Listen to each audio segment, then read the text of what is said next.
da su brojni oglašivači u prvom momentu nekako stali.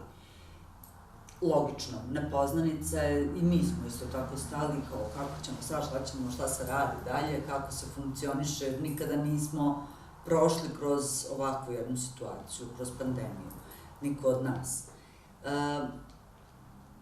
U konačnici, kada se malo stabilizovalo stanje, nakon nekih 2 meseca otprilike, tada smo već svi malo nekako udahnuli novog nekog vazduha, pa smo mogli da se pokrenemo dalje.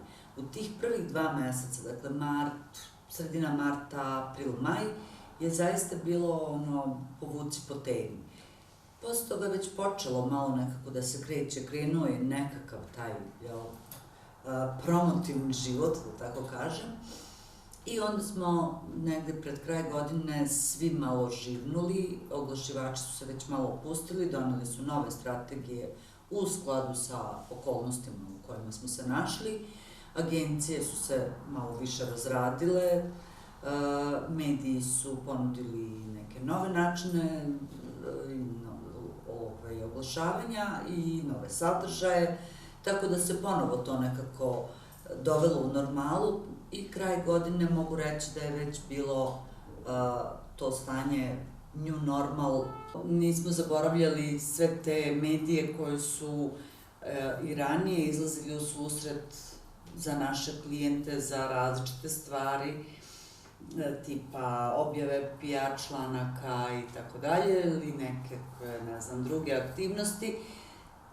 Nije u redu bilo koga zapostaviti. Svi mi trebamo da preživimo, svi mi trebamo da nastavimo da funkcionišemo i bez obzira što se već godinama priča print je mrtav, TV je mrtva, nije to baš tako. Pogotovo ne u našim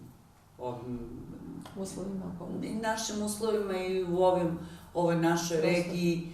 Malo je to ipak drugačije. Malo smo mi konzervativni, i dalje čitamo novine, i dalje želimo da osetimo onaj miris papira i da izbistrimo novine od početka do kraja. Ili od kraja prema početku, zavisi kako ko čita. Logično je da jednog dana mora stati, a mi se trebamo samo naučiti kako živeti sa tim i kako najbolje izaći iz toga. Moramo da preživimo, oglašivači moraju da prežive i preživeće, mediji moraju da prežive i preživeće, a boga mi i agencije, ja mislim da se dovoljno bore da ćemo i mi preživeti.